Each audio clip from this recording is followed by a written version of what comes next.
Hello, everyone. I'm Anna, and welcome back to English Conversation Studio. Today, Alex and I are going to talk about a very important real-life situation, which is visiting a doctor. Many English learners feel nervous in this situation because they don't know what to say. That's why practicing this kind of conversation can be very helpful. Hi everyone, I'm Alex.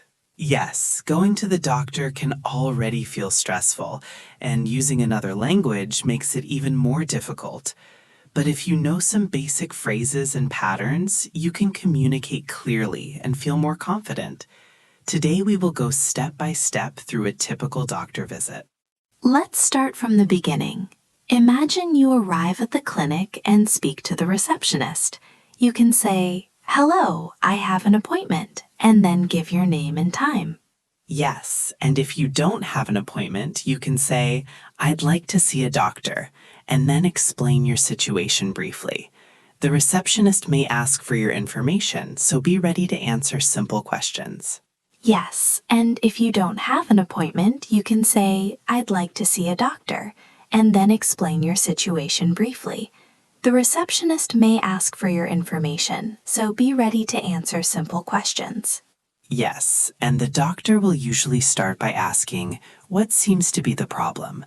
This is your chance to explain how you feel. You can say, "I don't feel well," and then describe your symptoms.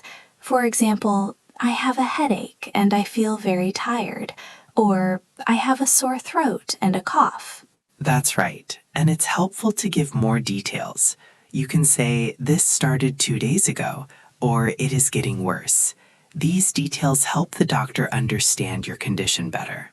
Sometimes the doctor will ask questions like, "Do you have a fever?" or "Are you taking any medicine?" You should answer honestly and clearly. Yes, and if you don't understand the question, you can politely say, "Sorry, could you explain that again?" This is completely normal. The doctor may then examine you. During this time, they might give simple instructions like, "Take a deep breath," or "Open your mouth." Yes, these instructions are usually simple and clear. Just listen carefully and follow them step by step. After the examination, the doctor may explain the problem. They might say, "You have a cold," or "It's a minor infection." Yes, and then they will suggest treatment. For example, they may say, "You should rest and drink more water," or "I will give you some medicine." Yes, and then they will suggest treatment. For example, they may say, "You should rest and drink more water," or "I will give you some medicine." That's very important. Asking questions helps you understand your treatment and feel more confident. Sometimes you may feel worried or unsure. You can say, "Is this serious?" or "Do I need to come back again?"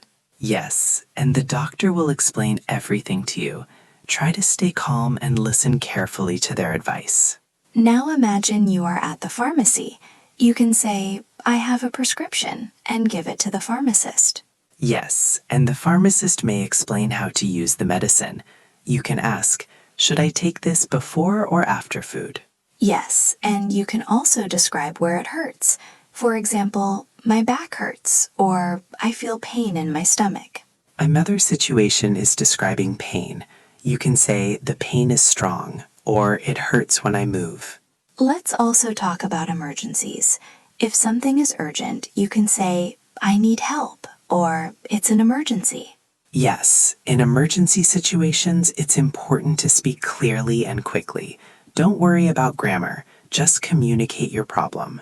Visiting a doctor may feel difficult, but with practice, it becomes easier. Knowing simple phrases can make a big difference. Absolutely. Confidence comes from preparation and practice.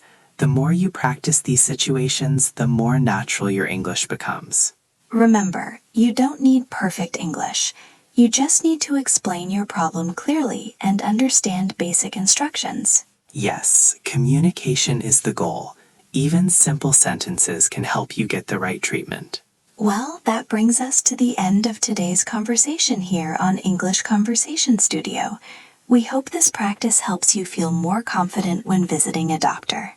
If you enjoyed this conversation, please subscribe to English Conversation Studio and support our channel. Also, don't forget to share this video with your friends who are learning English. Thank you very much for listening and practicing English with us today.